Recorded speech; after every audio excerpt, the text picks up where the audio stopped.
Jon Snow has no idea who his mother is, and it's something that bothers him throughout the books, especially in his early chapters. I was recently rereading the Jon chapters to prepare for a future video, and something that he says in Jon 3 A Game of Thrones really stood out to me that I'd never really noticed or thought about before. This is Jon's first chapter at the Wall, and he arrives as sort of a hot-headed young kid who wants to prove how great he is, so when he's out there in the yard fighting against all these recruits, he's just beating them really badly and not being very nice about it. Him embarrassing them and kind of being a bully leads to them getting into a big fight where they start saying bad things about his mother, which pisses him off, and then they end up actually fighting in the armory and injuring each other. The Night's Watch's one-armed armorer, Noye, walks in and breaks up the fight, and it leads to this exchange. Jon pulled himself to his feet. Noye stood glowering at them. The yard is for fighting, the armorer said. Keep your quarrels out of my armory or I'll make them my quarrels. You won't like that. Toad sat on the floor, gingerly feeling the back of his head. His fingers came away bloody. He tried to kill me. It's true. I saw it, one of the rapers put in. He broke my wrist, Gren said again, holding it out to Noye for inspection. The armorer gave the offered wrist the briefest of glances. A bruise, perhaps a sprain. Maester Aemon will give you a salve. Go with him, Totter. That head wants looking after. The rest of you return to your cells. Not you, Snow. You stay. Jon sat heavily on the long wooden bench as the others left, oblivious to the looks they gave him, the silent promises of future retribution. His arm was throbbing.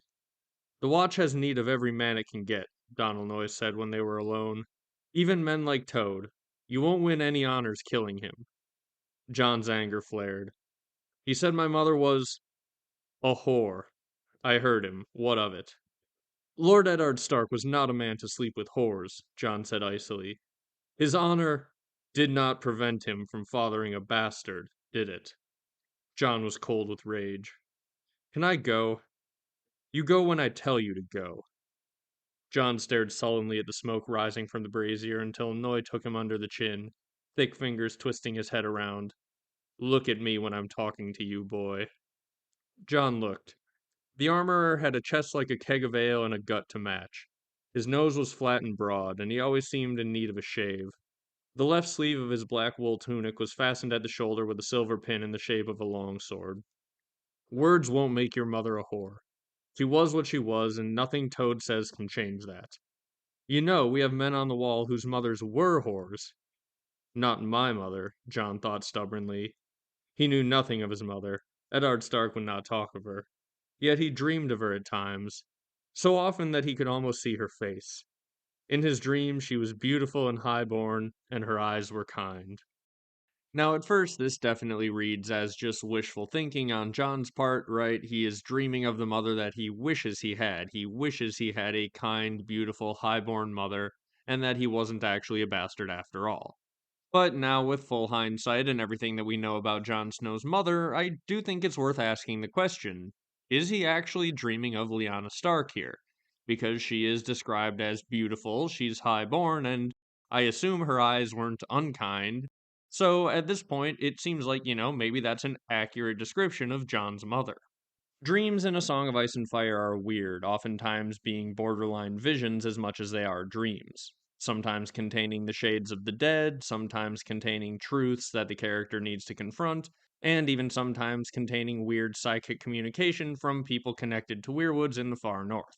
We don't actually get a look at Jon talking to his mother in his dreams, which is a bit unfortunate, because if we did, maybe we would have a better idea if this is actually Lyanna or not. But we do have other examples of Jon having strange dreams, which we can take a look at for some context, and we do have an example of another character who has a dream where he meets and speaks with his dead mother. I want to take a look at a few of these examples, put them sort of into context, and then at the end you can make up your mind as to whether or not you think that Jon Snow has actually met Lyanna in his dreams. In Jon's next chapter, Samwell Tarly arrives at the Wall, and he's telling Sam about Winterfell, and we get the following exchange. Sometimes I dream about it, he said. I'm walking down this long empty hall, my voice echoes all around, but no one answers. So I walk faster, opening doors, shouting names. I don't even know who I'm looking for. Most nights it's my father, but sometimes it's Robb instead, or my little sister Arya, or my uncle. The thought of Benjen Stark saddened him. His uncle was still missing. The old bear had sent out rangers in search of him. Sir Jeremy Riker had led 2 sweeps, and Corin Halfhand had gone forth from the Shadow Tower, but they'd found nothing aside from a few blazes in the trees that his uncle had left to mark his way. In the stony highlands to the northwest, the marks stopped abruptly, and all trace of Ben Stark vanished. "Do you ever find anyone in your dream?" Sam asked. Jon shook his head. "No one. The castle is always empty." He had never told anyone of the dream, and he did not understand why he was telling Sam now, yet somehow it felt good to talk of it. "Even the ravens are gone from the rookery, and the stables are full of bones. That always scares me. I start to run then, throwing open doors, climbing the tower 3 steps at a time, screaming for someone, for anyone. And then I find myself in front of the door to the crypts. It's black inside, and I can see the steps spiraling down. Somehow I know I have to go down there, but I don't want to. I'm afraid of what might be waiting for me. The old kings of winter are down there, sitting on their thrones with stone wolves at their feet and iron swords across their laps. But it's not them I'm afraid of. I scream that I'm not a Stark, that this isn't my place, but it's no good. I have to go anyway. So I start down, feeling the walls as I descend, with no torch to light the way. It gets darker and darker until I want to scream." He stopped, frowning, embarrassed. "That's when I always wake." His skin cold and clammy, shivering in the darkness of his cell, Ghost would leap up beside him, his warmth comforting as daybreak. He would go back to sleep with his face pressed into the dire wolf's shaggy white fur. "Do you dream of Horn Hill?" Jon asked. That's the first time we hear about Jon Snow's recurring crypt dream, where he has to go down into the crypts of Winterfell for some reason. And he actually dreams the dream again in Jon 7 A Game of Thrones, right before they find those bodies out in the woods that turn out to be wights that attack the Lord Commander and all that stuff. Here's what it says. Last night he had dreamed the Winterfell dream again. He was wandering in the empty castle searching for his father, descending into the crypts, only this time the dream had gone further than before. In the dark, he had heard the scrape of stone on stone. When he turned, he saw that the vaults were opening, one after the other. As the dead kings came stumbling from their cold black graves, Jon had woken in pitch dark, his heart hammering. Even when Ghost leapt up on the bed to nuzzle at his face, he could not shake the deep sense of terror. He dared not go back to sleep. Instead, he had climbed the wall and walked, restless, until he saw the light of dawn off to the east. It was only a dream, and I am a brother of the Night's Watch now, not a frightened boy. These recurring crypt dreams are probably the dreams that are talked about the most with Jon Snow. Many in the fandom agree that this means that there's something for him down in the crypts that he's going to have to go and either find or face. There's some reason Jon Snow will need to go down into the crypts later on in the story, mirroring the way that in this dream he needs to go down into the crypts even though he never quite gets to the end of the dream. People often speculate even that this has something to do with his true parentage. Potentially, the Lyanna statue will be a clue for him, or something like that, right? There could be something hidden down there next to the Lyanna statue that could tell him some truth about who he is. And it's worth noting that in the television show, he was down in the Winterfell crypts when he was given the news of his true parentage. In addition to these crypt dreams, Jon Snow also has wolf dreams, which can be him just inhabiting the mind of Ghost and looking through his eyes, even though he doesn't realize at first that this is what he's doing. But one specific wolf dream that he has actually also has him meet a tree version of Bran. He sees Bran as a growing Weirwood with his third eye open, and the tree reaches down to try and help Jon open his third eye as well, and then he has an important wolf dream. He wakes from this wolf dream and he's startled and he yells out for Ghost, and this is when he's out in the Frostfangs on that expedition with Corin Halfhand, so they're all trying to be quiet and sneaky, so everyone gathers around him, they're like, "What are you doing?" And he has to explain the dream to them, and this is when he figures out that he's actually a warg. So this dream is not only a good example of Jon Snow's wolf dreams, but it's also a really good example of this sort of Weirwood magic-based psychic communication that seems like it's able to go on. When he closed his eyes, he dreamed of dire wolves. There were 5 of them when there should have been 6, and they were scattered, each apart from the others. He felt a deep ache of emptiness, a sense of incompleteness.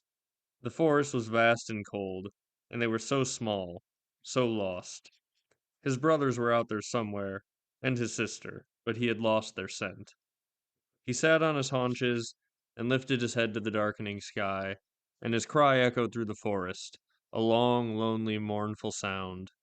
As it died away, he pricked up his ears, listening for an answer, but the only sound was the sigh of blowing snow. "Jon!" The call came from behind him, softer than a whisper, but strong, too. Can a shout be silent? He turned his head, searching for his brother, for a glimpse of the lean gray shape moving beneath the trees. But there was nothing, only a weirwood. It seemed to sprout from solid rock, its pale roots twisting up from a myriad of fissures and hairline cracks. The tree was slender compared to other weirwoods he had seen, no more than a sapling. Yet it was growing as he watched, its limbs thickening until they reached for the sky. Wary, he circled the smooth white trunk until he came to the face. Red eyes looked at him. Fierce eyes they were, yet glad to see him. The weirwood had his brother's face. Had his brother always had 3 eyes? Not always, came the silent shout. Not before the crow. He sniffed at the bark, smelled wolf and tree and boy, but behind that there were other scents. The rich brown smell of warm earth, and the hard gray smell of stone, and something else. Something terrible. Death, he knew. He was smelling death. He cringed back, his hair bristling, and bared his fangs. Don't be afraid.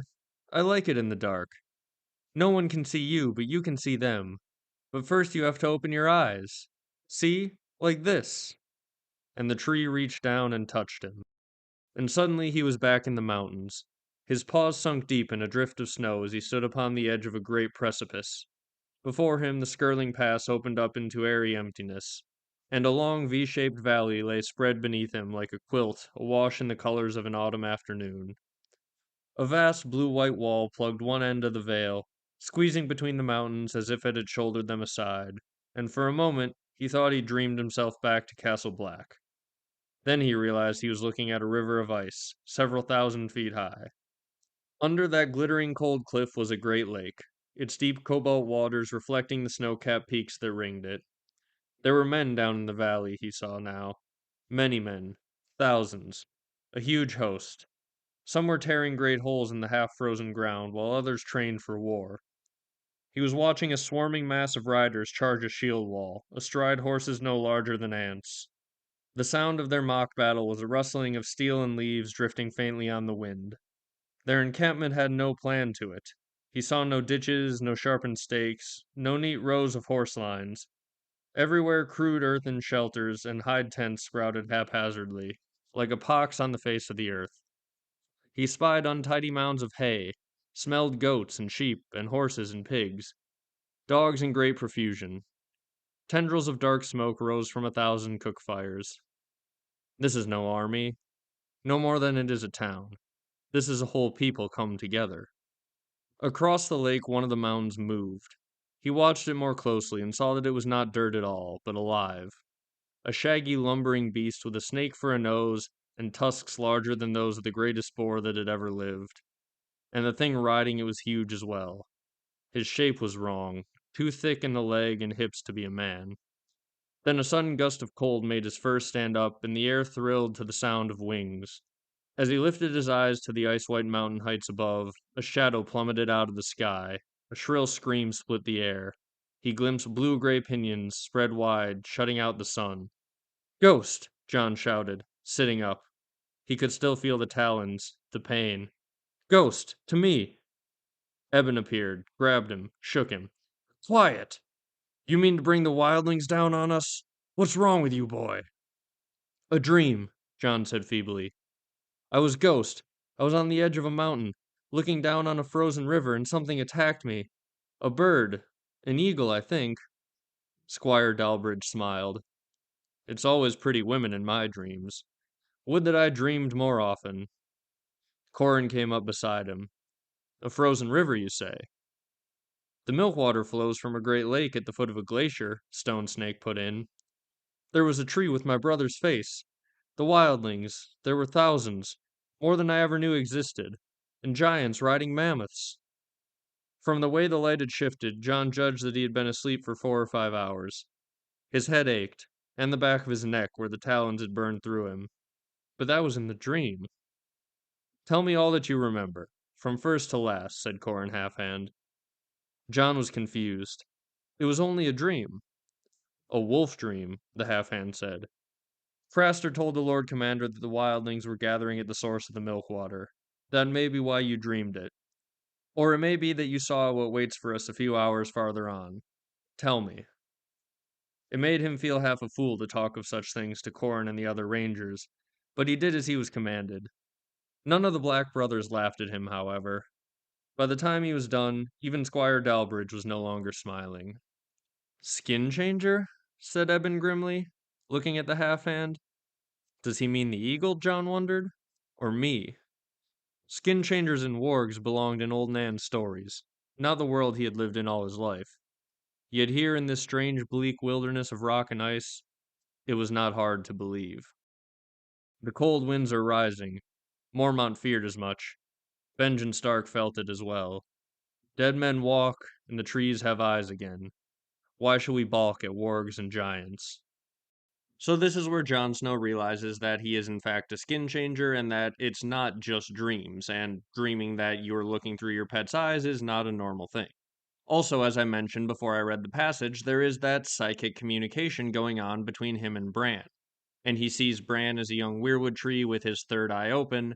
And it's weird because I had previously always thought that this is some sort of time travel-y Weirwood shenanigans because of the whole Hodor thing. It seems like Bran is going to have this ability to time travel and somehow communicate with the past. And I still definitely believe that that's going to be the case. But when I was rereading it in this context, I did realize, like, okay, at this point in the story, Bran is deep down in the crypts of Winterfell. And Jon Snow is north of the wall, so you would think the communication is cut off, so it could be time traveling Bran from the cave. That's what I've always thought it's been. And if he's in the cave, he'd be deep under the ground, in the dark, looking out where he can see them, but no one can see him. And he'd be surrounded by death because there's lots of skeletons in those weirwood roots in the cave. But also, if he's hiding in the crypts, which is exactly where he was later on in Clash when this happens, he would be hiding down in the darkness where he can see out using his warging and green sight, and no one can see him, and he would still be surrounded by death and all of the same smells. So, maybe this isn't even a fully fledged future Bran reaching back, maybe this is Bran deep down in the darkness of the crypts, surrounded by death, and maybe tapping into that Weirwood of Winterfell and using its magic to reach out to Jon somehow. Something that I often have to remind myself of is that Winterfell, if you just take a look at it on the map, it is actually to the west of the Shadow Tower. It is basically all the way west of the entire wall. You have to go northeast to reach Castle Black. So if you draw a direct line as the crow flies from Winterfell to the Skirling Pass where Jon is at this point, he wouldn't actually have to bypass the wall at all. So some sort of magical communication, even if normally it would be cut off by the wall, seems like it would be possible directly from Winterfell to where Jon is right now. This would mean that if Bran and Jon are sort of having wolf dreams at the same time, them being able to communicate in this way would probably make sense. I think I might be starting to change my mind on how this interaction is playing out, and it might even be present Bran trying to reach out to Jon, because even though he says not before the crow, that doesn't necessarily mean he has to be in the cave with the crow, because remember, Bran had his third eye pecked open in a dream by the crow in a similar way to how he's trying to reach down and poke Jon and open his third eye. So in previous videos, I have referenced this as a point of sort of proof that Bran's going to be able to go back and manipulate things through time, which, just to be clear, I do still think we have other good evidence for, and I still think Bran's going to be able to do. But upon this reread, I'm starting to think maybe no, maybe this is like current Crypt Bran reaching out to Jon Snow in a dream. As I said, potentially using the sort of same magic of the darkness and being deep down below the earth, again surrounded by weirwood roots, even though he's not wed to the trees, you assume that there are weirwood roots growing through the foundations of Winterfell. So, I don't know, let me know what you guys think down in the comments. Do you think this is future Bran, or do you think this is Bran from down in the crypts reaching out and trying to help Jon in the same way that the crow in his dreams has helped him? Either way works for this theory that I'm talking about here today, but honestly, if it is current day Bran down in the crypts, it might make this theory even stronger. Either way, though, what we have here is some sort of open communication on this psychic plane using some sort of Weirwood magic that takes the form of a dream. And it's a communication between Bran and Jon, where Bran is able to tell Jon things and even seemingly read his thoughts because he thinks, "Has my brother always had three eyes?" And Bran answers that without him speaking those words aloud. These sort of visions and this psychic communication that's definitely going on in the books is something that is sort of downplayed in the television show, right down to the fact that only Bran was a warg, whereas in the books all the Stark children are. And a lot of characters have these weird, crazy visions and dreams that we never got to see in the show. Luckily, if you do want to see something like this on screen, House of the Dragon is sort of picking up the slack that Game of Thrones left behind with Daemon's arc in season 2. He's having lots of crazy weird visions that sort of culminate in a weird psychic realm communication with Helena. And just as a little side note, that's fairly relevant to what we're talking about here today. For whatever it's worth, one of the weird Weirwood dreams slash visions that Daemon has in season 2 of House of the Dragon involves his mother. As Damon's having these visions, he's in a castle that is being overgrown by weirwood roots, and when he actually has that psychic realm communication I talked about, it's right after he touches a weirwood. Helena isn't touching a weirwood at the time, but she seems to have a sort of heightened level of magical awareness in some form or another. Many of the Targaryens are dragon dreamers, and so this sort of communication does make sense. Jon Snow as well also seems to have some sort of heightened level of psychic ability. If you remember when he first found Ghost, he hears a noise that nobody else could hear. George, I believe, drops even a little further hint of John's sort of psychic level of awareness by when talking about ghosts, saying, "It's odd that this wolf would have its eyes open, whereas all its brothers and sisters had their eyes still shut," or something along those lines. So basically, George has been giving us hints from the very beginning that Jon Snow has at least some sort of higher level of psychic awareness here, and that seems to be what's going on here with these wolf dreams and this communication with Bran. So if you're trying to do the sort of Weirwood magic math, the situations do seem sort of comparable. Bran, whether it's a future Bran who is wed to the trees and reaching back through time, or the current day Bran who is deep down in the crypts of Winterfell, probably tapping into the Winterfell Weirwood and using its magic to reach out to Jon. It's someone who is using some sort of Weirwood magic and is surrounded by Weirwood roots, reaching out to someone who is elsewhere but has this sort of heightened psychic ability that the Targaryens often have. So, if being tapped into the weirwoods or surrounded by these weirwood roots seems to give you this ability on some level or another, and Bran is able to use that to reach out to Jon, what does that mean for Lyanna? Who would also be down in the crypts of Winterfell, and if it is true that you go into the weirwoods when you die, well then she's about as tapped into the weirwoods as anyone can be. Personally, I think it's pretty darn reasonable to think that Lyanna, or at the very least Lyanna's ghost, could be reaching out to Jon, and thus explaining why so often he dreams of his mother, and when he dreams of her, she's highborn and looks beautiful, which she looks like Arya, and especially in the early books, there's a lot of foreshadowing for Jon and Arya becoming a relationship, which is something that George had in his original outline. I have a whole video on that if you want to check it out after this one, if you haven't seen it already. But yeah, in the early books especially, there's a lot of Jon Arya foreshadowing. So in book 1 world, her looking like an older version of Arya and her looking beautiful are probably fairly similar things. So Jon's mother looks beautiful, she's highborn. All of this sort of stuff seems like it could genuinely be the ghost of Lyanna Stark reaching out to her son. In terms of why she would never specifically tell him who she is, well, it would be for the exact same reason that Ned wouldn't, because he wouldn't be safe if he knew that information, at least not yet. So it is possible that in a future dream, maybe he will meet Lyanna again and she could reveal this to him. But in any case, right, it does make some sense that even if Lyanna was able to reach out in this way, she would never actually be able to reveal who exactly she was.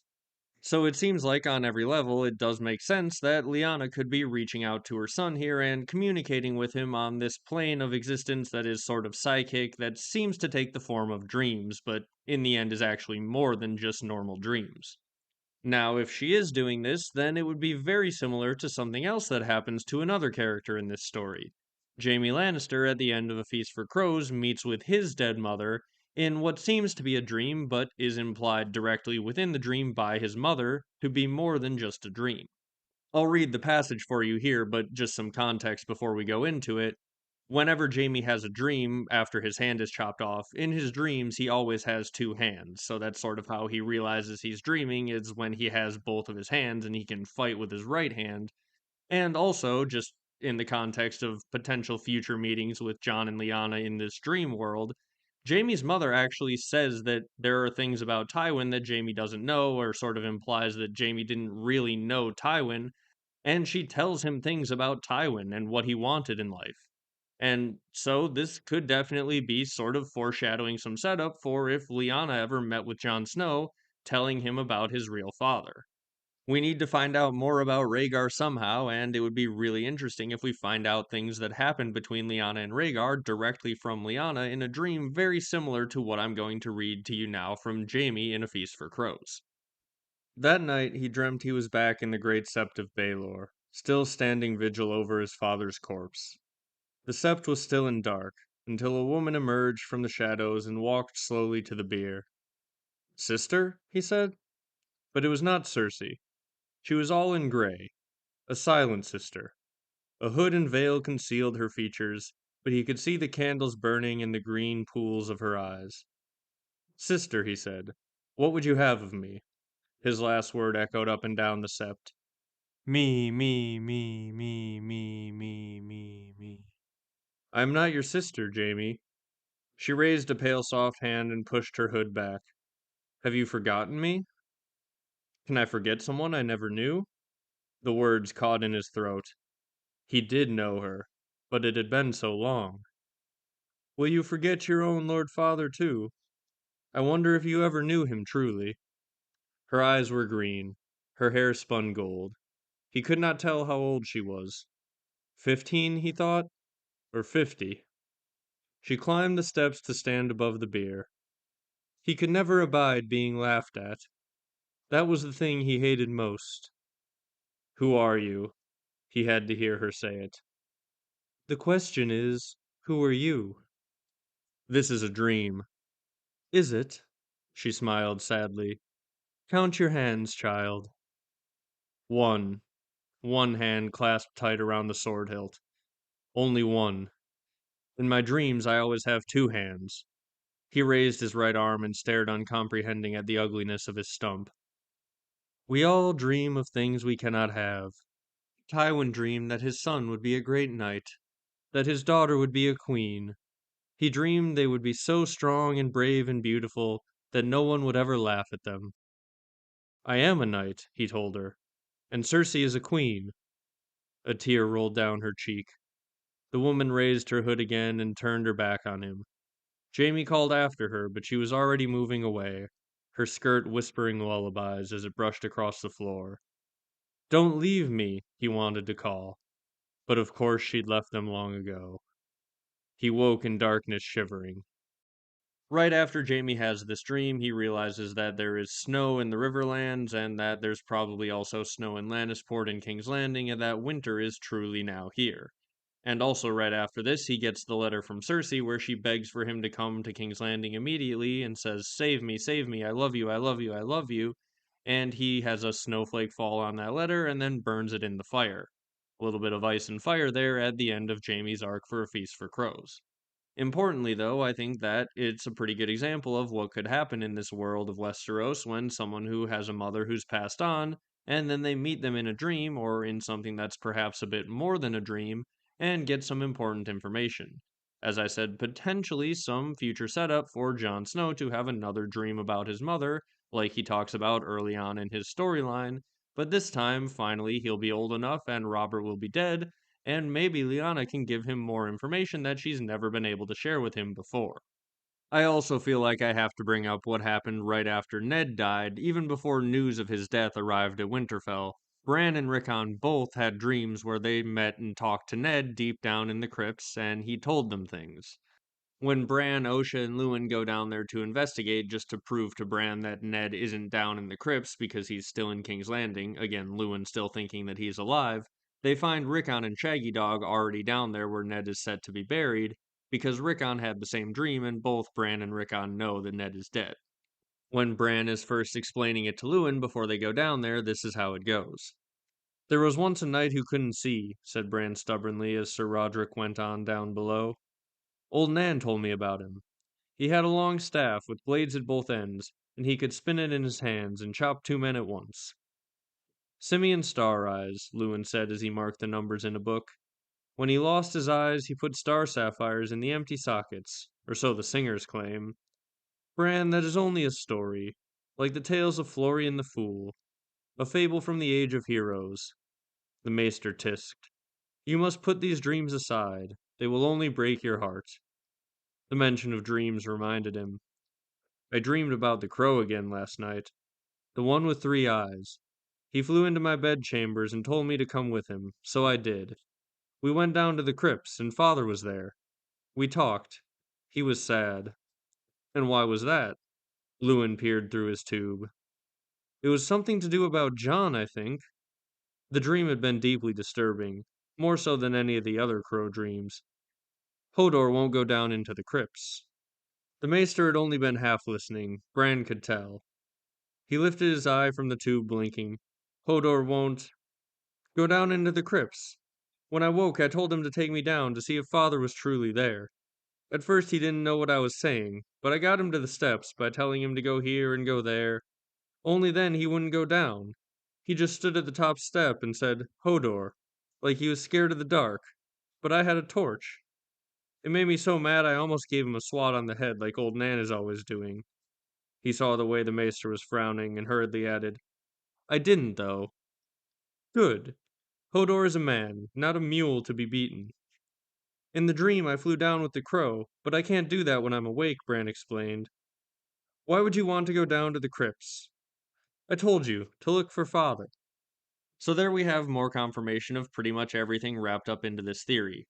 A dead parent who has things that they need to tell to their child, meeting with that child in this sort of psychic dream world that is more than just a dream, and Ned is specifically trying to tell Bran things about Jon.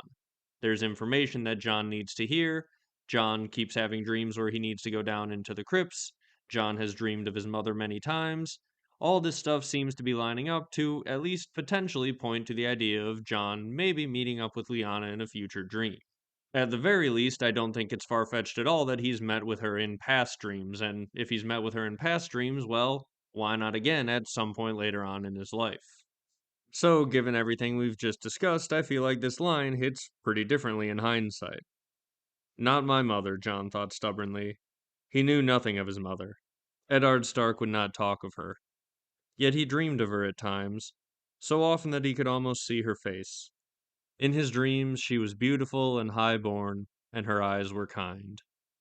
Thank you all very much for watching. Let me know what you think of any of that down there in the comments. Maybe check out something else on my channel. Remember to like and subscribe before you go, and I'll be back with something else very soon.